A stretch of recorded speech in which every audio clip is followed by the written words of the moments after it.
Evening all, it's Britain Oz here. Thank you very much for coming back again. In this video we're going to discuss the Australia against South Africa Test Series, the one that's just finished. Australia finally managed to win a game. I think they're first in maybe 5 losses, I think. They won by 8 wickets in the end, which is a good result for them. I just want to go into a little bit of the details of the game and the series. I've kind of delayed making this video because I wanted to sort of sit back, do a bit of research, have a think about Australian cricket in general and where it's going. So first of all, we're going to have a little overview of how the series went. It's a 3-match series. First of all, in the WACA, South Africa won by 177 runs. Then they moved to Hobart. South Africa won again by an innings in 80, and then they moved to Adelaide for the day-night test, and Australia won by 8. So 177 run win and an innings in 80, both big wins, as is an 8-wicket win. So a bit of a swing from the games, but so Australia did well to come back from the first 2 losses because they looked down and out. They made some changes to the teams, which I think were well called for. And the guys that came in generally did quite well. Again, we'll get into sort of depth and detail of those guys a bit later. Is this a new hope for Australian cricket, or is it a bit of a false dawn? The reason I say that is Australia have played a previous day-night test match against New Zealand at the same ground in Adelaide, and they won that one as well comfortably. South Africa, this is their first ever one. So, there's a bit of history in that. Australia have been playing first-class day-night games since 2013, 2014 with pink ball. South Africa haven't played any, as far as I can find. South Africa haven't played any first class day-night games.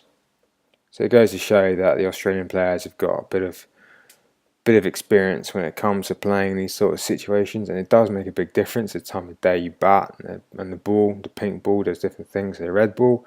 So that might play a part. So Australia are playing Pakistan next, and they're playing a day and night game in Brisbane, and Pakistan have actually just played a day-night game themselves against the West Indies in Dubai, in which they won. So I think this next game against Pakistan in the Gabba will be a bigger telltale sign of whether or not Australia have really improved or not, because they're going to play a team who have played another day-night test and know what it's about rather than playing a beginner.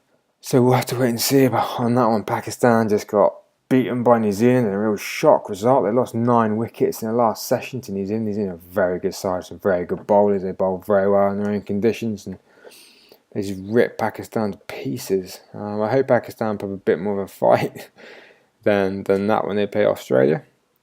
It should be a very, very good series. One of the things I want to get onto are the performances of the debutants, and also Wade, who came in for Neville as a wicketkeeper batsman to start with Renshaw.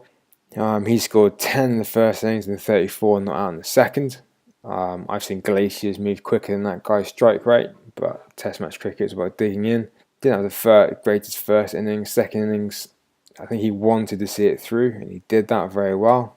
Didn't score very quickly or that freely, but he did a job, and he showed he could stick around when Warner, Khawaja, Smith all got out. He was there at the end, so fair play to him. I think he did okay. He'll be there for the Pakistan series, no doubt about that. And that was a very, very good effort from him. Hanscom, 54 in the first innings, 1 not out in the second innings. He hit a winning run. Obviously, to get a 50 in your first innings is excellent. He also took a really, really sharp catch as well. So he'll be very pleased with that. And again, he'll be in.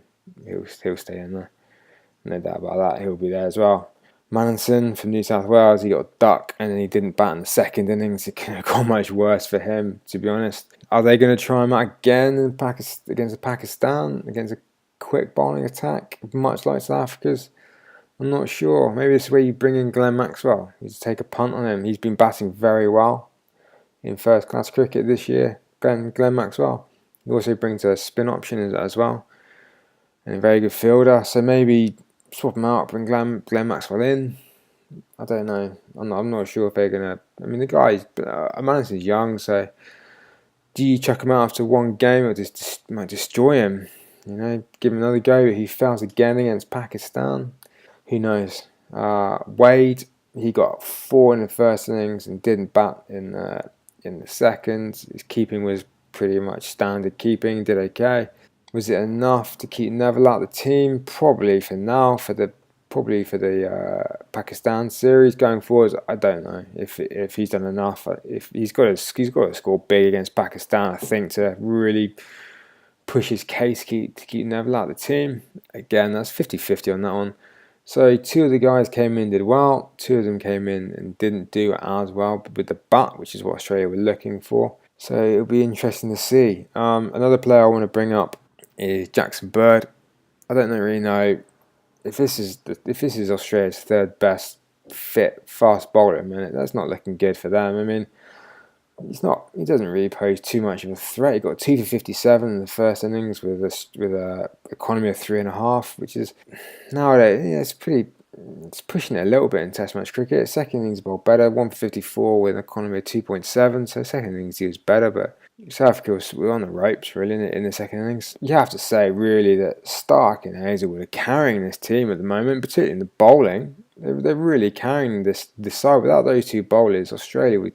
I don't know where they would be, to be honest with you. I don't know where they would be without these 2 guys. On top of that, Stark hit 50 odd in the first innings.